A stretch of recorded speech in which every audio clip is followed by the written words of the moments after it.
Absalom Joe. Hemen go. Kaçıtam la. Ha, yüzdem yerimdem. Muş badam kaysa. Ha, Edem gümüş alamet pay kılgan nerse gümüş. paydı kılam diken. Ha.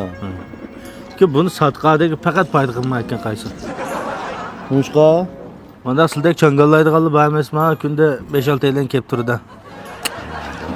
Voy chaqchaqpadim o'tasa. Muşka dep ketmişsin Absalom Joe. Kaysa bu burun bu dükkan kaysa.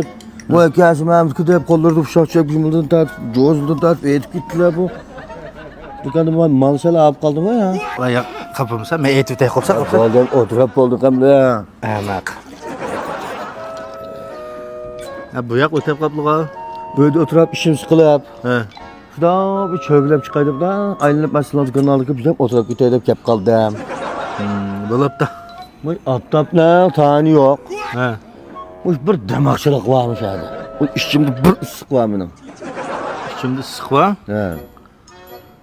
Menimki bu sizning issiq ishchilarida emasman, tashlarida ekan.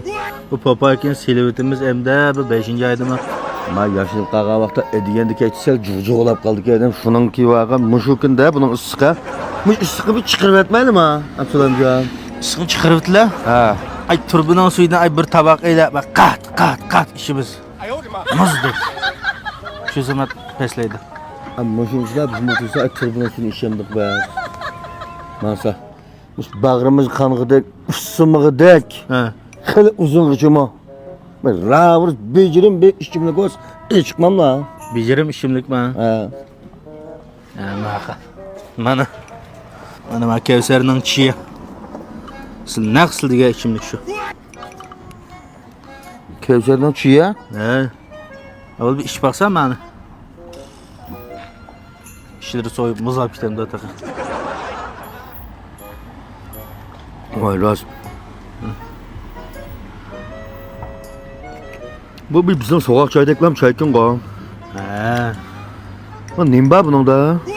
Bunun shu shishi bor, to'kilib ketmasin deb bu shishini qilib qo'ydik. Ha, ishidikisi choy. Mana nima qaylisa mana 00001. Ma 1 degani ham choyninki tarkibi. Kanisiz. Ha, ma boldu gına. Ha. Niş bu ba? Atka gap qilsamsa edimni. Ma niş boldu atıma? 5 koy. Ya. Yo bu qanda ola be pulni berib qaqalim Atka. 1,5 yil bo'ldi. Boş gap qilsa, men onun dincik pulunu beremezlik. Boş gap qilsa. Bu çayının pulunu vermemlik hem de. Nurg'un biz bilan pulni bermagan Atka, bu choyni emas. Onun vermez. At tuxumdan bir 5 koylik alsa. Bu